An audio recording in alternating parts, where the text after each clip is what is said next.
welcome back to another spoiler-free anime review. With a name like Bofuri, I don't want to get hurt, so I'll max out my defense. Very little needs to be said about the anime's content. Like I always say, if there's nothing to spoil, then everything's a spoiler, and this is one of those cases. While I won't be spoiling the best jokes, ending, major plot points, or special attacks from the last half, the anime is fairly one-dimensional, so keep that in mind. Bofuri follows Maple, a teenage girl who plays a VR MMORPG. She doesn't get trapped inside like you're probably expecting, she just plays it to hang out with her friend in between school. The only problem is, she becomes obsessed and outlevels her friend. Upon creating her character, she has the idea that placing all of her attribute points in defense will protect her from getting hurt. I don't think their VR platform provides pain though, as it's just a visor with headphones.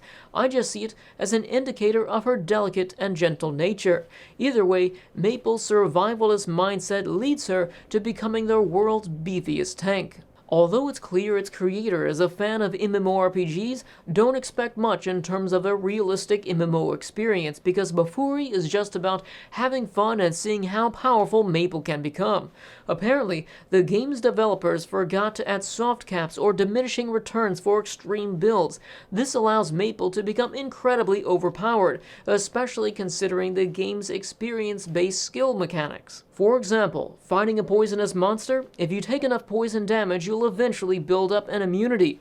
This, coupled with her placing 100% of her stats into Vitality, makes for the perfect opportunity to gain some pretty game-breaking skills. As far as its plot's concerned, the first episode lays out everything you can expect for the entire series. It's all about Maple raising her defense to game-breaking heights. Unfortunately, because of this, I found the anime inconsistently enjoyable. There also comes a point when Maple is so powerful that any new gear or skills are irrelevant because she's stagnating under the tedium of a world that has no real challenges for her. Thankfully, some of their server-wide single and guild division competitions provided the necessary challenges this anime requires.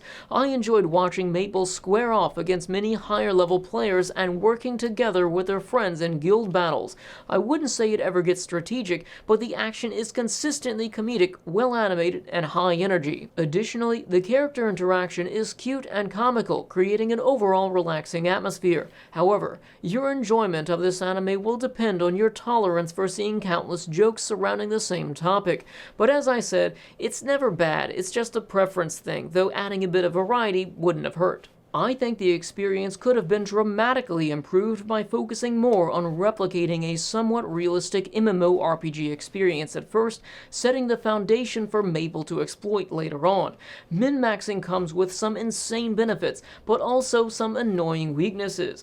Both would have been perfect for action or comedic exploitation, though the downsides were rarely relevant in the anime.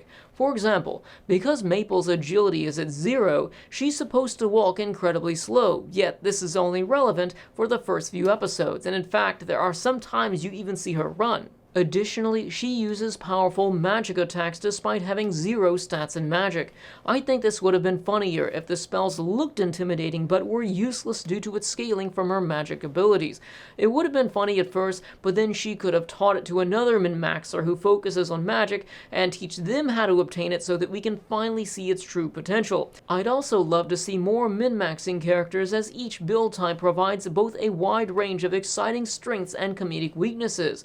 Although we're introduced to 2 other min-maxers, I felt they were comedically underwhelming. Overall, Bofuri was just a surface-level MMORPG comedy. I give it a 7 out of 10 for its cuteness, humor, wholesomeness, and exciting action. The anime ends at a pretty good stopping point, but there is a second season scheduled for 2022, though I'm uncertain if I'll be checking it out. I recommend Bofuri, but be sure to pace yourself by watching only 1 or 2 episodes a day. Do you like MMORPGs? Which anime best represents MMOs in your opinion? Thanks to Nea-chan for 3rd-tier Patreon support, and to all of those who support these videos through Patreon or buying anime or manga through my affiliate links in the video description. Thanks for watching.